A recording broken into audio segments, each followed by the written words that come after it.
Hello, Bigfoot enthusiasts. Scott here from Blue Mountain Bigfoot Research. And Hannah from Squatch with Hannah. And we're finally live. Having a little technical difficulties because we are in the middle of the woods in the middle of Maine. Almost literally in the middle of Maine. Kind of north central. Yeah. We're at Wilderness Edge Campground, Millinocket, Maine. I didn't even know there was a Millinocket until I discovered this campground. This whole summer is my fault. Yeah. And due to the whole, COVID thing and everything, we were, our whole summer got messed up. So we ended up here in Maine for the summer. And I don't mind. We're in a beautiful campground in the thick, lush forest of Maine. Yes. And I got to show you. Here we go. Oh, yes. Look at this. Oh, give me a home where the big bull moose roam and the black flies and mosquitoes. Look at all the mosquito play. bites. Yeah, and you should see the mosquito bites on her. None. Okay. They don't like me. For some like reason, mosquitoes love me. And I don't know why. It's a walking hometown buffet. Seriously. And there are a lot. But we only got about another week or two, maybe 2 weeks before the mosquitoes go away. Or so the locals say. Yeah, so the local people say. We'll see what happens. But we're at a campground, and I also want to apologize for not going live last week. I'm going to blame it on Hannah. Yeah, see, this whole summer is my fault. The whole summer is Hannah's fault. So here's a little known fact. Hannah is so freaking clumsy. It's not funny. It's not even funny. And I grew up going to summer camp, right? I grew up every summer. I was at summer camp all summer long. But the summer camps I went to were really more like resort and conference centers, with paved roads and lodges and things. This is like bumpy ATV trails all through the campground. And with all those uneven roads, I have fallen and fallen and fallen, and I took a really good spill. Last week she fell. She tried to catch herself. She face planted on a rock. Did. And her tooth. My front tooth, this one right here. She chipped it. It wasn't more than a chip. It took half the tooth off. My glasses were great. I mean, they came out unscathed, which actually was better because the glasses cost way more than the tooth. Yeah. But she did manage to get into a dentist last week, and they fixed it. They fixed it, but that's why we weren't on, because I only had half a tooth. And see, look at this. See, this is part of my charm. I was not going out looking like a broken tooth hillbilly, and we're not going to happen. I said I ain't doing it. Yeah, and I see Deep Woods off. I've been bathing in it. Yeah, Johnny, we got to put it on. 98% DEET lotion. And they come in droves. Yeah, and I got to put it on over and over and over. And what I'm doing here at the camp this summer is they wanted a new ATV garage / shop built. And I've done a lot of contracting work in my past life. So I am going to build them a shop. So I've been working outside all day, every day. And but I'll tell you what. If you get a chance to come up here to Millinocket, email us. Or you can text, you can email. You can, what's it? FaceTime. FaceTime, yeah. Yeah. But get a hold of us through Facebook, through Blue Mountain Bigfoot Research on Facebook, or Squatching with Hannah on Facebook, or Squatch Oregon on Facebook. We're all on Facebook. Or I don't check my Twitter that often. Just keep it on Facebook. We're kind of fake. We're old people and we like Facebook. So, or email us at squatchoregon.com if you're in the area. Squatchoregon@gmail.com. Squatchoregon@gmail.com. Yes. Oh my gosh.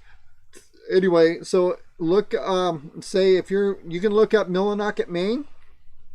There's two towns, East Millinocket and Millinocket, and I found that's weird in New England here. They have East Town and West Town, and they're usually miles apart, but they're the same name. When we were going through, what was it, Vermont? Hoosier Town and Hoosier Falls Town and Hoosierville and this and that. It was so funny. Yeah. By the way, it wasn't the fall that changed my hair color. If you remember, I turned my hair purple back when we were in Florence, Oregon. And as consolation for going through this facial trauma, I actually went and had it professionally done. Thank you very much. Shout out to Steel Magnolia's Day Spa right here in Millinocket. Diane is wonderful. Yeah. So and while I'm saying that, then none of this is sponsored, of course, but Katahdin and Vanley Dental in East Millinocket, oh my gosh, they were awesome. All right, so we're near a place called Mount Katahdin, which is the highest point in Maine. And Katahdin is the Penobscot Indian word for highest point. So, boy, they were creative. Yeah, they were. But so we're going to be spending some time up there this summer as soon as it opens. It's not open until June 15th. Is when they're going to let people back in the mountains up here. The park is, the wilderness camp that we're in right now is open. It's a private one, but they're not doing the federal land or state land until later. But we're open right now. But there if you're are no masks here, no mask. It's a no mask zone. You can come here and be normal. Yeah, be chill. So if you get a chance, if you're anywhere on this side of the Mississippi, you know, it's probably a day's drive somewhere. If you're like Vermont, New Hampshire, Massachusetts, New York, Pennsylvania, all these states up here. I mean, we've got campers coming in here all the time from Massachusetts. We had some come from in South Carolina. Yeah. The other day. So if you're in this part of the woods, please email us. Maybe go online to Wilderness Edge, reserve you a camp spot for a weekend, and we'll take you squatching. We will take you squatching, or we will take you moose fighting, or we will take you to the lake, or we'll take you on an ATV excursion. Yeah. I know how to drive an ATV now. This is scary because guess what's on our bucket list? Yeah. Yeah. So we went with the owners of the park here on their brand new ATV they just bought to take people out on, and oh my gosh, I am ready to go shopping. Me too. I got couldn't no believe money, it. But I'm ready to go shopping. I couldn't believe these side by sides with the back seats in them. You can seat 6 people in them. And they're so comfortable. They're so comfortable. We're going over these roads that you would not believe. I mean, they've got miles and miles and miles, well, like almost 100 miles of ATV roads up here. And they were these really bad roads, and they were doing like 30, 40 miles an hour on them. And it's like, you don't even feel it. It's awesome. And we saw a moose. Yes, we saw huge moose. It was a baby and it could have stomped you. Anyway, Paula says it's a little jump from North Carolina, but Paula, if you come from North Carolina, we will have you on our show. Yeah, there you go. There you go. So enough plugging the campground, I guess. So well, we got another plug coming up later. We do. So what we wanted to talk about today, and it was something we were going to talk about last week, but there's a hint. Super well. Yeah, she does whoops really well. Is we're going to be talking about Bigfoot stuff finally, and Bigfoot whoops and knocks and tree knocks and stuff out there. And I also have another little thing because we did get an email asking about footprints, so I'm going to talk a little bit about that at the end. But we're going to talk about whoops and stuff. So as you've seen on Finding Bigfoot and other Bigfoot shows, and people going Bigfoot out there and knocking on finding Bigfoot, knocking on trees and whooping in the woods and trying to get responses. You know, I can say I've done it. I've done it lots of times, and I have got no or very little response, if ever, from that. Until I met a gentleman from Maine here who we're going to go squatching with here shortly. Mike, yeah. Over in Mexico. I think he's around there. He's around that side of Maine. Mexico. There is a Mexico, Maine. It had us a little concerned when we got all the way here, and all of a sudden we saw a sign that said, "Welcome to Mexico." And like, wait a minute. Did I take a wrong turn at Albuquerque? Okay. But no, he had actually came out west and ran into me at a Bigfoot festival, and he and I went out Bigfooting out in Oregon together, and we've been in touch for the last that was 2 years ago. That was maybe 3 years ago. Yeah, almost 3 years. Because it was at a miners' jubilee. Yeah, so he and I have been in contact back and forth for about 3 years now, and now that I'm in Maine, I'm in his territory, and we're going to go out and check out some stuff where people are talking about getting whoops and tree knocks. And Johnny wants to know about stone clanks. Stone clanks, that's another one. Yes, I've heard of those. I have never heard one myself. I can say that. You know, every time I hear about this stuff, I don't know, I could be the only... No, don't get me wrong. I am not a contemporary Disney fan. I'm not. But I'm an old Disney fan, you know, like the Disney that was under the purview of Walt himself. And every time I hear about tree knocks or stone clanks or whatever, all I can think of is Haley Mills in... Is it Haley Mills? Yeah. Haley Mills in The Parent Trap, and they're out trying to sink the new stepmom candidate, and they're out telling her to keep bobcats away by knocking sticks together. Yeah, Quack, that's funny. quack, quack. Yeah. Sorry, that has nothing to do with Bigfoot, but it's just I got to get it out of my head. Okay. Anyway, sorry Cool. for the interruption. I am the comic relief, though. Yeah, she's that. Okay, anyway, so we're going to talk a little bit about this. Now, I can say that as far as I can remember, I haven't got a tree knock back for me. I mean, other people have. Don't get me wrong, and I fully agree that they do. And I believe them when they tell me the stories. It's awesome. But personally, I have never had that happen. I have heard tree knocks, and I've heard tree knocks in places I knew I was alone for, 20 miles at least in the woods, and I've heard tree knocks. I heard one tree knock that sounded like almost a drum roll once. And some people, yes, and I've heard that in the woods. Now let me preface this. Grouse will beat their wings on a log and it'll sound like a drum roll. I've heard that many times. But what I heard at night, which grouse don't do that at night, what I heard at night was similar but not the same. It was grouse will start slowly and then they'll speed up and speed up and speed up and speed up and speed up and stop. This was that was it. And I had my squatching partner Pete with me, and we both looked at each other and goes, "What was that?" And at that very moment, we were looking at an elk. I was, well, he wasn't, but I was looking at an elk through my night vision binoculars in the dark, and the elk was looking at us, but when it heard that, it turned and looked towards that direction and then spun around and walked off. It had sit there for at least 10-15 minutes just looking at us, and it wasn't worried about us, but whatever it heard, it was worried about, so it left. We thought that was interesting. Then on the same night, we were out about an hour or maybe 2 hours later. We had hiked down a road and then back, and when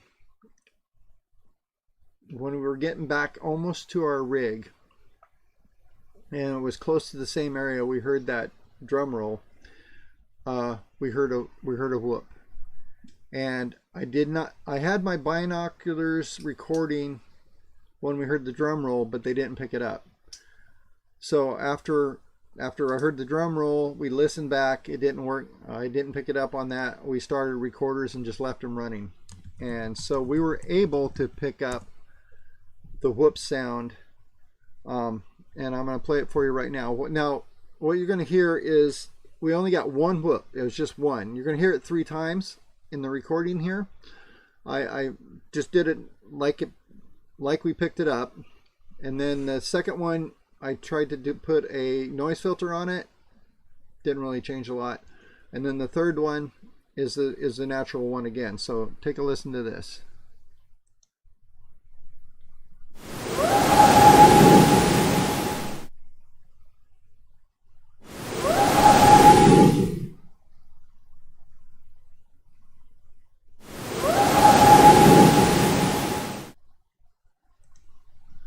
Okay, so that was the whoops we heard. I hope you heard them. Throw it in the chat if you did. But I thought it was really interesting. We heard that whoop. We did catch it on the recorder, on the audio recorder, and we replied. It never replied back. We knocked on trees that night. It never knocked back. So I didn't get a reply. Now I'm going to go back to talking about I'm going to go back talking about the gentleman Mike from Maine.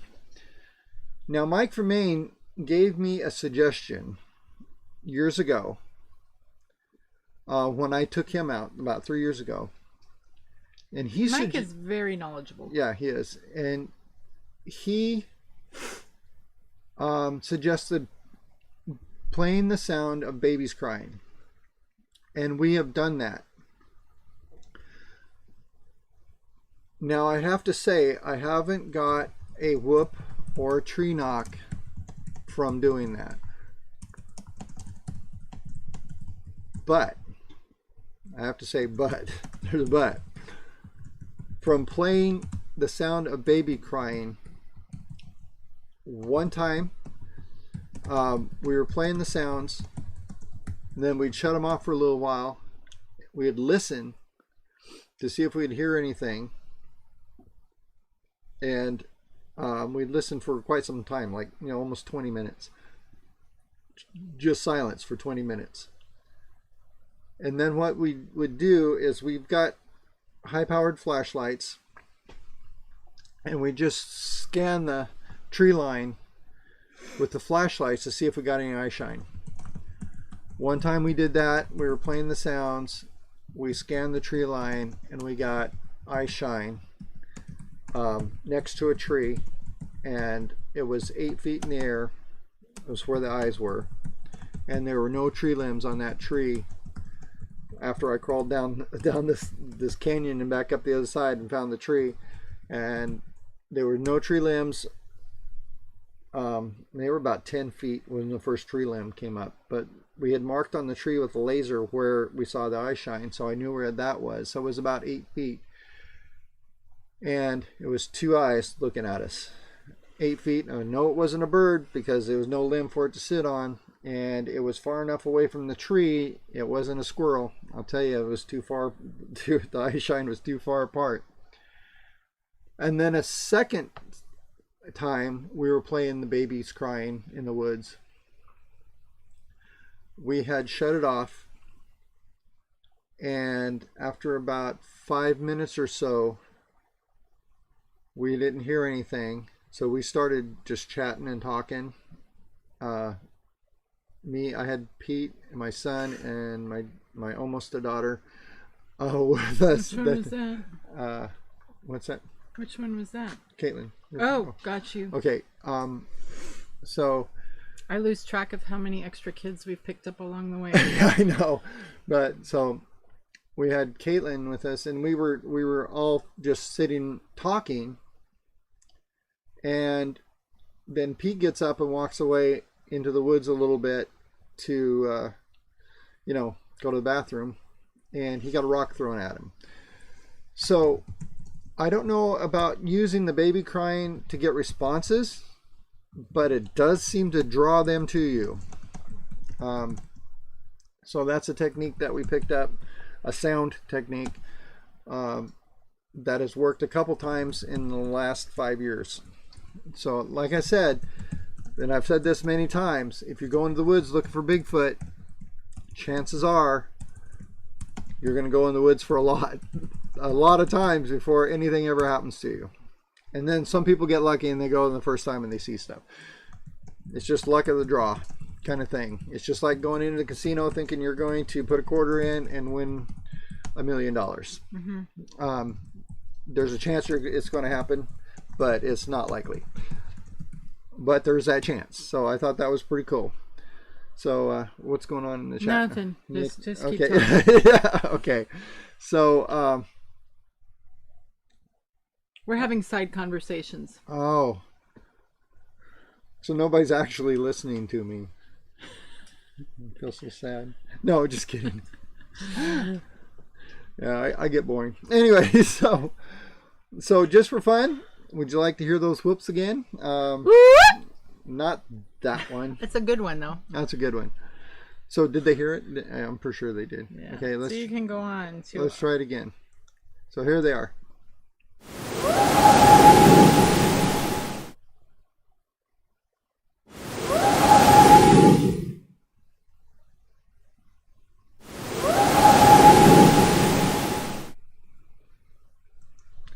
So that is the only whoop recording I have got in the woods. It's not a bad one. I have to like pat myself on the back on that one. That was just pure luck, but that was the only one that I've got. I've heard a lot of other people's recordings, and they all sound very similar.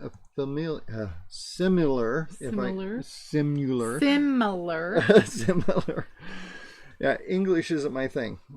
In fact, on my Footprint Friday, somebody commented I said something that wasn't a word, which is true.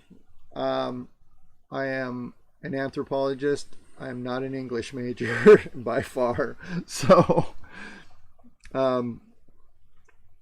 that's what we got. Oh, and I want to answer a question. Start thinking up questions and put them in there if you want, about whoops or anything related to Bigfoot. But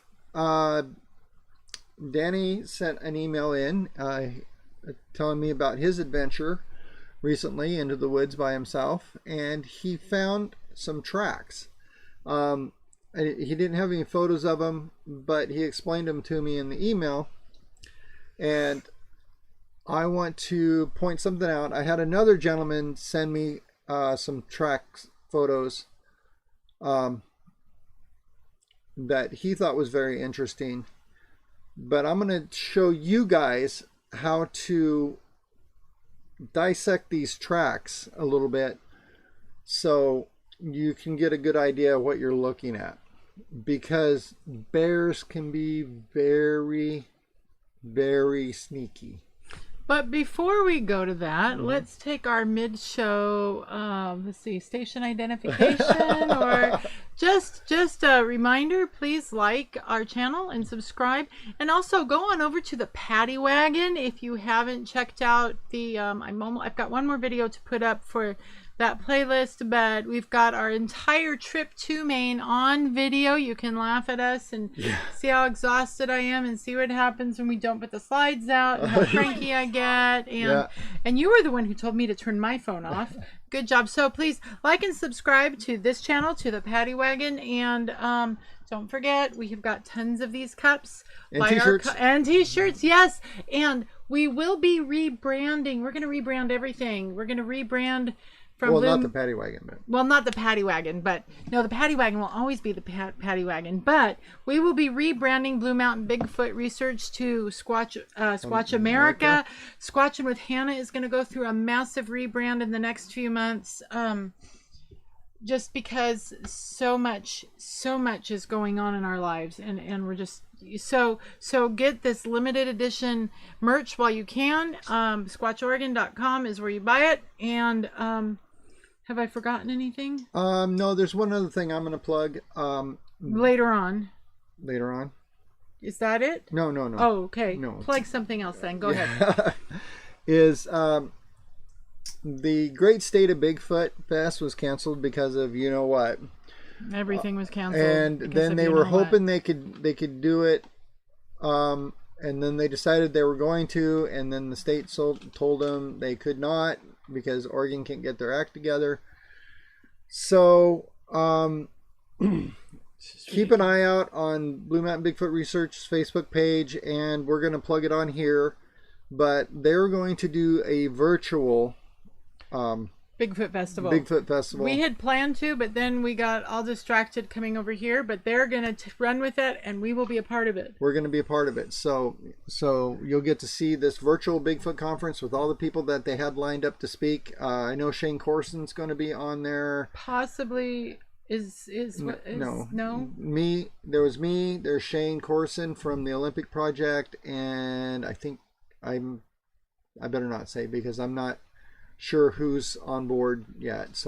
But there were some other people that were on board with us that might be on board with that since we can't do it now. Yeah, exactly. So look forward to that. So now we're going to get into the bear prints. And I know this is going to be a little shocking here, but look. See, this guy's got his boot here. And this one. There. Okay, this one right there. On this side here. That looks surprisingly like a Bigfoot print. He's got several mid-tarsal breaks in there, though. Yeah. Like three. But if you look carefully, if you look on this side, is where I took the photo and circled the toes. So you can see two sets of feet at an angle like this. Now, bears will put their hind paws in their front paws while they're walking. So it looks surprisingly like a Bigfoot photo, and this gentleman sent it to me asking me what I thought of it. I was able to pick this out. So if you look very carefully, at first glance it's going to look like a Bigfoot print.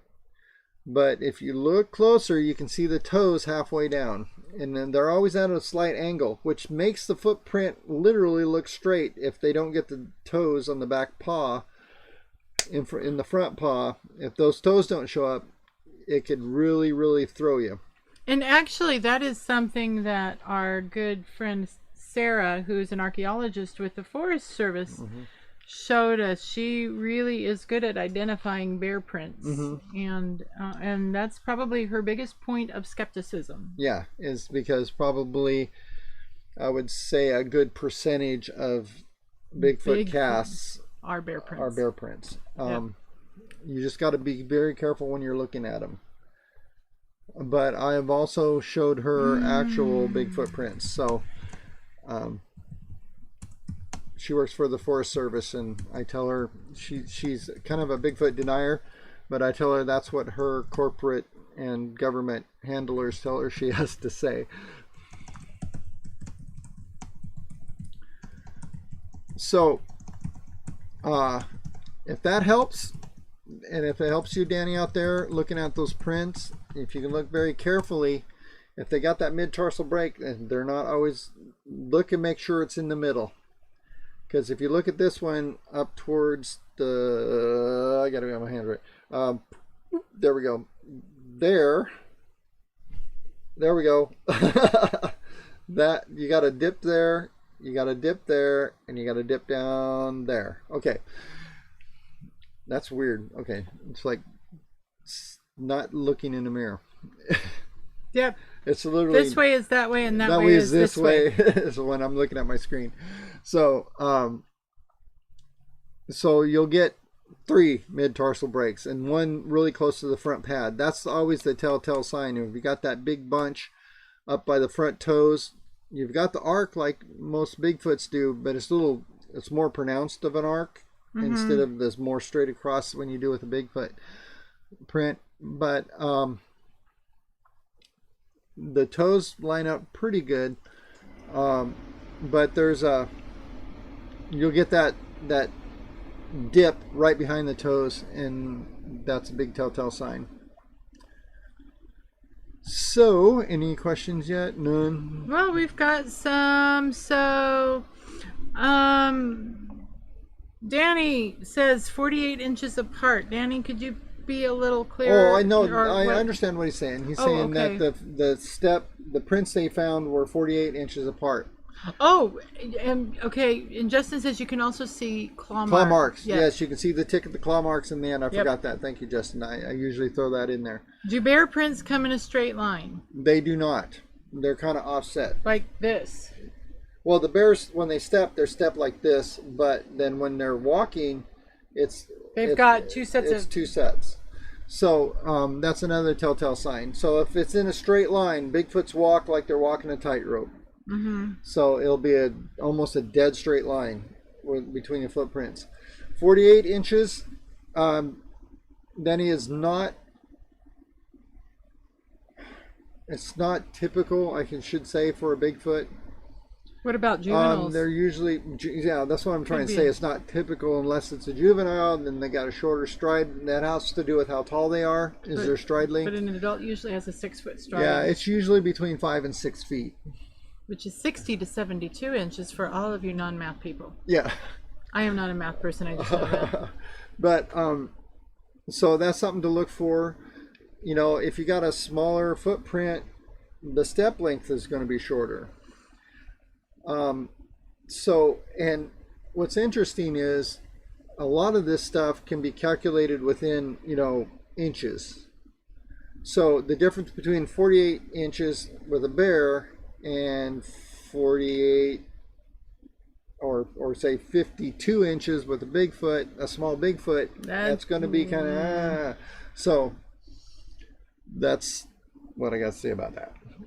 Okey-doke. Well, you know, a bear, you're not going to have one set of prints in a straight line anyway because they got two sets of feet, one on each side. So they're back and forth. It does look like it's single steps because they step one foot in front of the into the other, but it's always kind of offset too. And like I said, the back foot will be physiologically they can't do this with their feet. No. Though they don't have that. Their bodies don't work like that. Right. All right. So we've been through whoops, we've been through tree knocks, we've been through stone clanks, we've been through a bear print. Now what? We've been through an interesting discussion about edibles. Oh no. I don't even want to go there. No, okay. you don't. All right.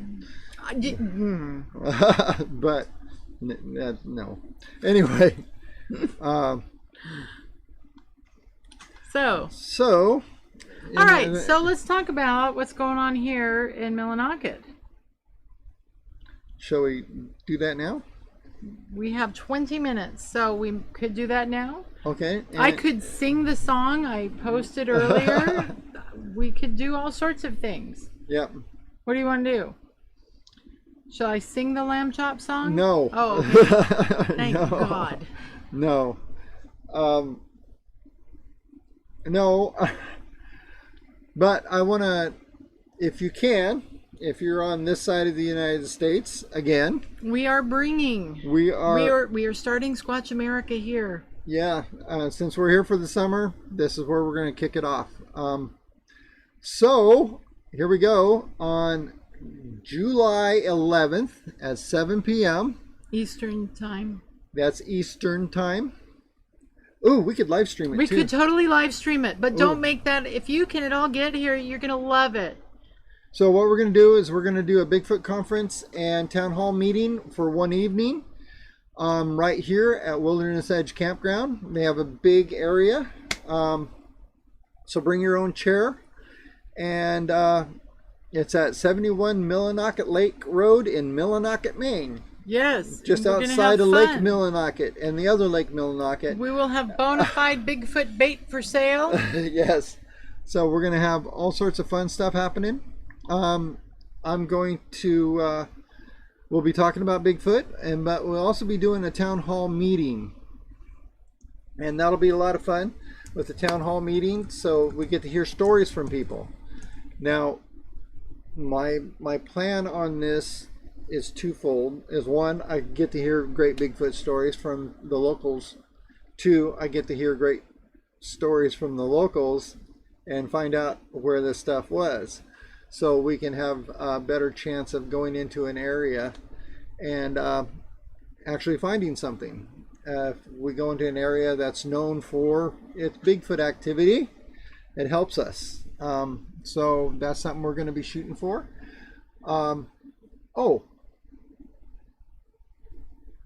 And I'm going to have to ask first, but maybe next week we might have another guest on. I'm not going to say anything, but Good, because I have no idea what's coming out of your mouth. words, not good ones. Okay, anyway, We do have some things to address here, so... what? Oh, we do. Okay. Yes, I was going to say, so if you're just stalling for time, stop. All right, so we have questions. What other animal might have a 48-inch stride? That looks like a That foot? looks like a foot. A person. A person. A bear, a person, or a Bigfoot. That's your choices. Because Danny's stride is 31 inches. Right. That's about standard. That's about normal.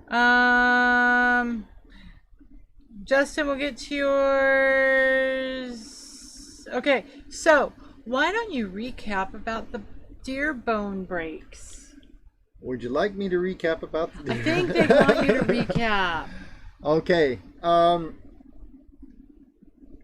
Hannah's going to vamp for a minute. I will go get them. So, well, yeah, I'm going to vamp. Oh my gosh. All right, so let me talk to Paula because she's like the only girl out there. We'll have some girl talk. How often do we go Bigfoot and yourself up here? Do we go every day?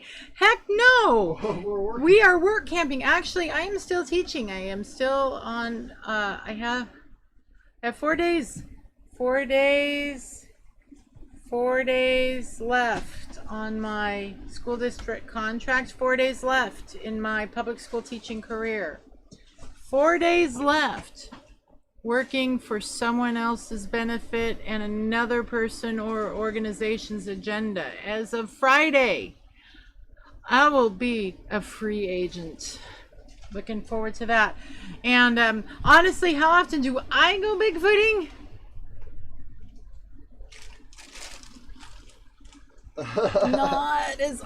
I'm like camper Barbie. Like camping Barbie, you know? She does go out with us On occasion. on occasion, but or she does go out with us when we go out camping and then we're bigfooting out of the camp, but she tends to try to stay in camp. Yes, because I like to cook and things. Yeah. Okay. No. Yeah. Well, based on the number of times I have fallen just at this campground, do we really want me out there? I am planning on hiking up, on climbing Baxter Mountain, though. Yeah, we're going to climb, what's it called, Knife's Edge? Well, we've got a couple of them. There are a couple trails here, so I just might have to get a better pair of hiking boots. All right, here come the bones. By the way, let's see, before you go into that, I can't do anything with retracted messages because I don't know what they are. It wasn't a person. So did so Danny, if we haven't answered that question, what other thing could it be? And you've already researched it. What did you come up with? Okay, I do like the Bigfoots to come to me because I'm still planning on my keto jalapeno poppers doing the trick. You know, jalapenos stuffed with cream cheese, cheddar cheese, bacon bits all wrapped up, and chives all wrapped up in thick cut bacon and put on the grill. I know it attracts every other male anything in a 20-mile radius. It's true. It's okay.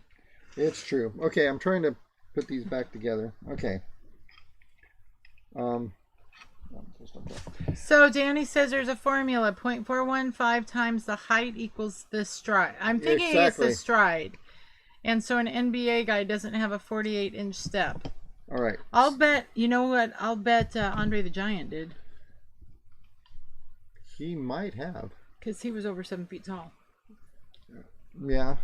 So, to talk about these bones. Now, should I out the person who sent this to me? Tell Denise she's hilarious. What? Denise said no hike and Knife's Edge for me. Yeah. So, all right. So, these are the bones that Danny sent us. Okay. Now, what was interesting about this, people find deer bones in the woods all the time. You know, bones.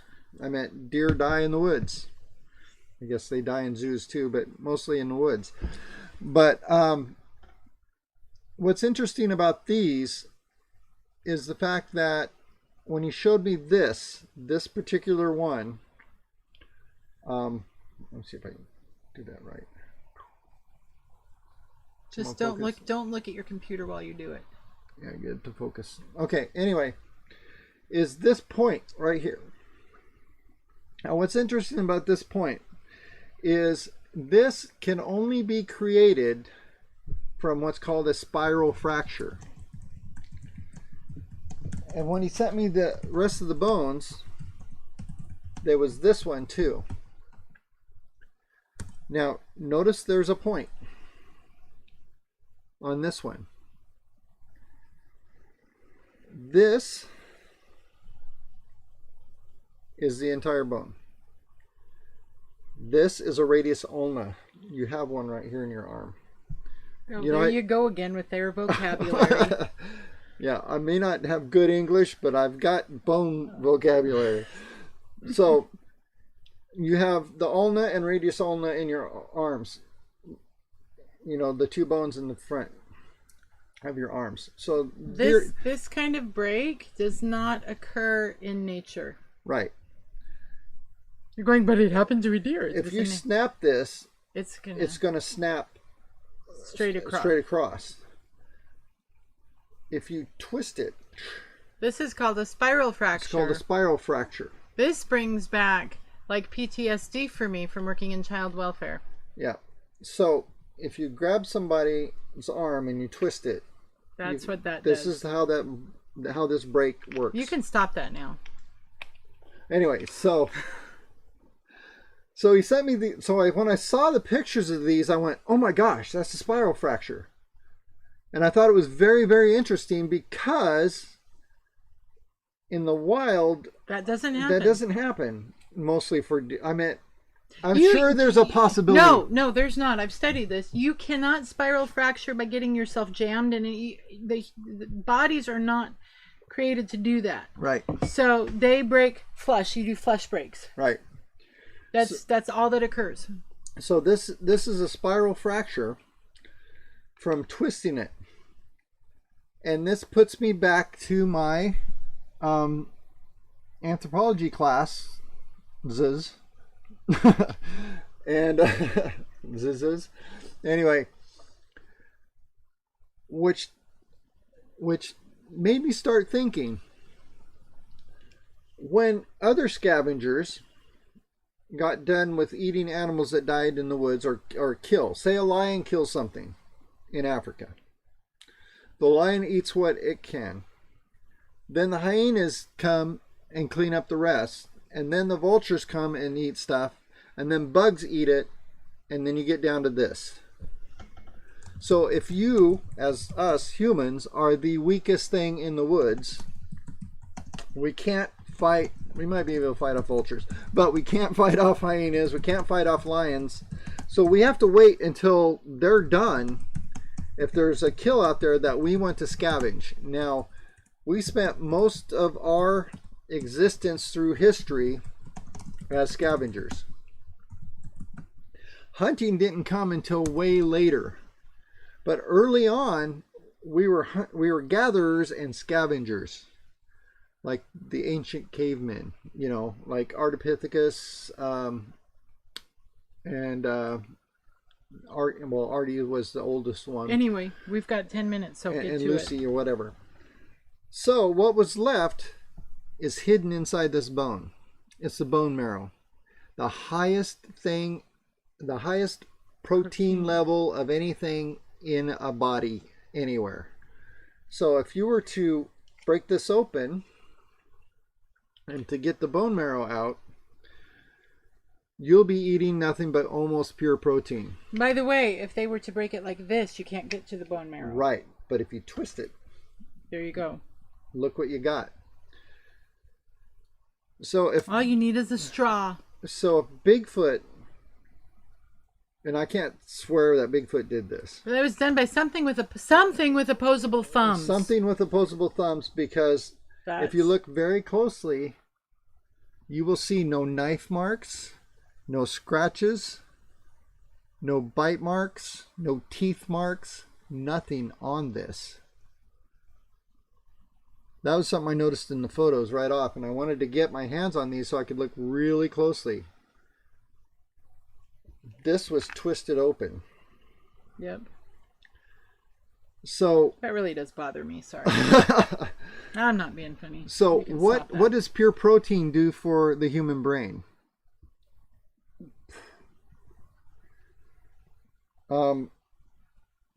That's what made us as smart as we are. That's why we are the top predator or the most technologically advanced creature on the planet, is because we almost eat pure protein for a very long time. Mm-hmm. Danny mentioned that he found 2 hooves twisted off at the siding area and the track area. No teeth marks, just to the first joint. To the first joint. I know hunters do that. Why? You take well, there's no meat to eat off the deer legs from the knee down. That's just gross. I just, So there are reasons why I don't go out there. There are reasons I don't go hunting. There are just some things, can't. I do not want to see what goes in my dinner before it's my dinner. Because I do love venison and elk and things. So that's, any questions about the bones? I mean, if it's twisted off at a joint, that's one thing.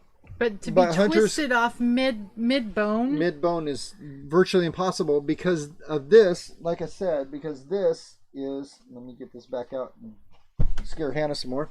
Ooh. Okay, anyway. Like I said, this is a radius ulna. Or this is the radius ulna. The ulna is the bigger one. I wasn't prepared to talk about this, or I'd have put some photos up. But this is a part of a 2-bone set that's in your arm. It's also in the front legs of a deer. And out of this 2-bone set, this is the telltale sign when you got this joint right there. If they were to break this, they would have to have broken both these bones at the same time by twisting them individually, or else they'd have been wrapped around each other. These were broken separately after the fact that this was already scavenged. So it was already dead. So it was already dead. It was already broken. All right, that lessens the level of PTSD crap going on for me. It's already dead. Yeah, it wasn't done alive. No. So to get this twist fracture like this, when you got a second bone right here, I mean, you see what I mean? There's no way of doing it. This had to be separated and then broke open. Can I swear that that's a Bigfoot? No, I can't, because I didn't see the Bigfoot do it. Do I think it's a distinct possibility? Yes. Heck yes, I do. It's a virtual impossibility, and I don't even think a human's strong enough to do that by hand. Snap that bone. What, humans? A human. Oh, yes, they are. Yes. Well, yes. A human is fully capable of spiral fracturing a bone of that size. But why would a person do that? Not to a deer. To a deer. No, they wouldn't do it to a deer. Yeah. So that's the issue. I'm better because I know it was a deer and it was already dead. So there's the bones. If you didn't see the video. Yes, but Bigfoots do have to eat. Yep. And what has me a little bit nervous is they eat enough of that marrow. They could outdo us. Well, I think that's why they are as intelligent as they are. I don't think they are tool making intelligent. I've said this before, but they are tool using intelligent. So they are coming along in their evolutionary in another 500,000 years, They might. they might be as smart as us. So that'll be a while. Oh, we'll wipe the planet out before that. Humans will. Or COVID will. Or COVID will. No, it won't. No. All right. Well, we are at 3 minutes away from the end of this wonderful hour with our peeps. All right. So I'm going to flash this back up on the screen. I'm going to flash you. Here we go. Woo! Don't forget, July 11th, 7 p.m. We should invite the Maine Bigfoot Society. Yes, we should. There is a Maine Oops, wrong Bigfoot. I button. think there is a Maine Bigfoot Society. Someone mentioned that. So if you know people in this area, and you're not in this area, but you know people in this area, shoot them a message. Dude, it's there. Maine Bigfoot Society. All right. So we're going to invite as many people as we can to come on out. All right. Bring your own chairs, because we're going to be an outside event, so you can social distance. Oh, for Pete's sake, it's going to be the middle of July. I forgot about that's here. Okay. Oh. Anyway. What? We need to go do that. That's in Maine. Okay. International Cryptozoology The Museum. International Cryptozoology Museum. I completely forgot it's in Maine. There's a day trip. Okay. Who wants to go with me? The guy who runs that wrote some very good books. So you might want to look that up. Anyway. That's awesome. Any last minute questions out there? Let's see what we got. They're smarter than some people right now, and we will make great pets. We will. Yeah. Hi, Katie. Katie Steinhauer is on. Oh my gosh. Just one of those kids we picked up along the way. Hi, Katie. It's great to see you. And yes, you do need to watch us more often. Yes. That's awesome. Fascinating, ridiculously hilarious, either or. all the stuff. All the things. Yep. Katie was our magic assistant back in our magic days, and let me tell you, she's got great stories about the critters we kept backstage. Yeah, she does. Remember Francis? The duck. I don't know, was Katie around for the duck? I don't think She was, she was. absolutely. Okay. Yeah. Remember Francis? Yeah. Francis! Yeah. Anyway, that's another story for another time, and we will see you next Sunday. Same bat time, same bat channel. I promise I will not fall and break my face open again. Yes. Then we apologize for not being on, but Yeah. you know, she was missing half a tooth and she didn't It was feel- kind of a cluster. Yeah, it was horrible. So, but we're planning on Hiker Dave. Who's Hiker Dave? Do you know who Hiker Dave is? I'll have to look that up. We'll look that up, Johnny. What we're planning on Maine here, we got a couple more minutes, Got like 14 seconds. Is- Go for it. is we're going to watch our channel to do some videos outside of the Footprint Friday videos. I'm going to be doing, we're going to do some stuff over on the other channel about the park and where we're at. That would and be the area. Paddy Wagon. The Paddy Wagon. P-A-T-T-Y, not D-D-Y. P-A-T-T-Y, not Potty Wagon. Oh, I have to deal with the Potty Wagon here at the camp. So Yes. that's a whole different story. But anyway, we're check out that channel to get our camping updates, and then we're going to go out and do some squatching here in Maine Yes, so in please. just a few weeks when that thing If you opens. do want to come and you're concerned that you don't have an RV, we've got a boatload of tent sites that are actually really cheap. Tent sites. They we've have got like really rust- rustic cabins that you can stay So in. if you came up with like a group of 4, 5, 6, 8 people, we could put you in cabins, but you want to get your reservations in now. Right. It's- And they actually have two RVs like ours. Yeah, for rent. So that you can just rent. Yeah, you can rent an RV, and they use those like cabins too. Only Uh-huh. they're nicer, and they've got like their own little bathroom in there. So anyway, yeah, we hope to see at least some of you. So, and it's so exciting. Hi, Katie. All right. So it is now 9:01, and it's time for you to flash the logo. So thank you so much. We will see you next time. Please like, subscribe, everything, do the things. Buy the merch. We love you. See you next week. Keep it squatchy and Go out and find Bigfoot.